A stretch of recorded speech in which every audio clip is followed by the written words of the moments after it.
আচ্ছা বলেন তো কার কার বিড়াল পছন্দ? আমার তো মনে হয় যে 99% মানুষেরই বিড়াল অনেক বেশি পছন্দ। বিড়াল এত সুন্দর কেউ ভালো না বেশে থাকতেই পারবে না। আমাদের বাসার সবাই বিড়াল পছন্দ করে কিন্তু ওরা শুধু দেখতেই ভালোবাসে কিন্তু পালতে নয়। আমি ওদের জন্য বিড়াল পালতে পারি না। দেখেই মনে হচ্ছিল এটা কারো বাড়ির পোষা বিড়াল, কারণ এত সুন্দর, ওর গায়ে হাত দিলেও কিছু বলতেছিল না। আর এরকম তো ছেড়ে দেওয়া বিড়াল হলে এরকম করতো না কখনো। তো মাছ কটা দেখে এখানে চলে আসছে।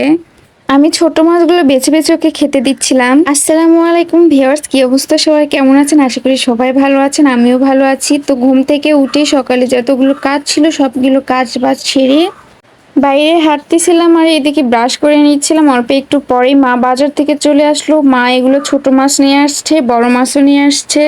মাছ নিয়ে আসলে বেশিরভাগই মাই কাটে, আমি তেমন বেশি মাছ কাটতে পারি না আর মাছ কাটিও না বেশি। যেহেতু এগুলো ছোট মাছ বেশিক্ষণ রেখে দিলে নষ্ট হয়ে যাবে আর বড় মাছ কাটতেও তো একটু টাইম লাগবে। তাই ভাবলাম যে আমি ছোট মাছগুলোতে কাটতে বসি আর মা বড় মাছ কাটুক, মারও একটু হেল্প হবে। এগুলো নাকি নদীর মাছ, তো একটু নরমও লাগতেছিল আমার কাছে। আর আমি ছোট মাছ করতে পারি না, এই জন্যই না কেমন লাগছে আমি জানি না। তো মাছগুলোকে ভালো করে ডলে ধুয়ে নিলাম আর এদিকে বড় মাছ কাটতেছিল মা। আমার কিন্তু মাছ কাটা দেখতে অনেক বেশি ভালো লাগে, তো আমি মাছ কিসের কি মাছ কুটবো, আমি মার মাছ কাটাই বেশি দেখতেছিলাম। আর এদিকে মা আমাকে দেখাচ্ছিল যে এত বড় বড় পিস করব না, এর থেকে আরো বড় করব। তো আমি মাকে বললাম যে এত বড়ই করেন, কারণ বেশি বড় করলে মাছের ভিতরে ঝাল টাল একটু কম গেলে আমার খেতে ভালো লাগে না। এমনিতেই তো মাছ আমাদের বাসায় সবাই একটু কমই খায়।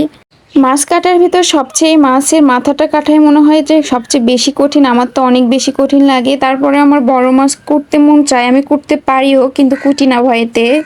আর মাছটা কেমন হা করে আছে দেখছেন, মনে হচ্ছে এখনো তাজা আছে কিন্তু নাও মারা গেছে। তো মাছের মাথা কাটা দেখেই কিন্তু মনে বলতেছিল যে আমি এই মাছের মাথা দিয়ে আলু ঘাটে খাবো। ওকে মাছের মাথা দিয়ে আলু ঘেটে দিব, এই জন্য মাকে বললাম মাছের মাথাটা ছোট ছোট করে কেটে আলাদা করে নেন।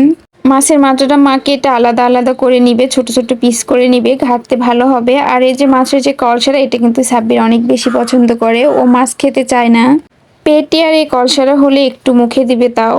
আর এখানে মাছ কোটা দেখে কিন্তু এখানে কিন্তু বড় একটা অতিথি চলে আসছে। ওকে দেখেই মনে হচ্ছিল ওর অনেক ক্ষুধা লেগছে।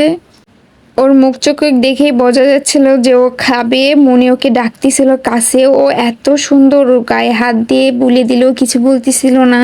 দেখেই বোঝা যাচ্ছে যে এটা কারো বাড়ির পোষা বিড়াল। তো মনে ওকে ডাকতেছিল, ও আসতেছিল, আবার ভয়ে ভয়ে চলেও যাচ্ছিল। ও মাছের দিকে এগিয়ে যাচ্ছে, ও খাবে। মা আর ওকে বেশিক্ষণ অপেক্ষা করালো না, মা ওকে খেতে দিল, খাচ্ছিল, এত সুন্দর করে বসে খাচ্ছিল। তো আমি বলতেছিলাম এটা আমি পালবো, কিন্তু এটা তো অন্য বাসার পোষা বিড়াল, আমি চাইলেও পালতে পারবো না। যার বাসার বিড়াল সে তো আবার সেখানেই চলে যাবে, ছোট বাচ্চা হলে না হয় নিয়ে পালতাম।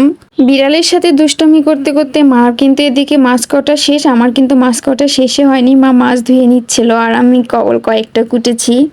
দেখাই যাচ্ছে যে আমি সবটুকু শেষ করতে পারবো না, অর্ধেক মাছ মারি করতে হবে। তো মার বড় মাছ কটা শেষ, আমি ছোটটা কুটে নিচ্ছিলাম। আর এদিকে মাছ কটা শেষ হতে না হতে বাইরে কিন্তু বৃষ্টিও চলে আসছে। তো আমি বৃষ্টিতে ভিজবো ভেবেছি, তো হাত ভিজাচ্ছিলাম। তো আজকের ভিডিও এ পর্যন্তই, দেখা হবে নেক্সট কোনো ভিডিওতে। সে পর্যন্ত সবাইকে আল্লাহ হাফেজ।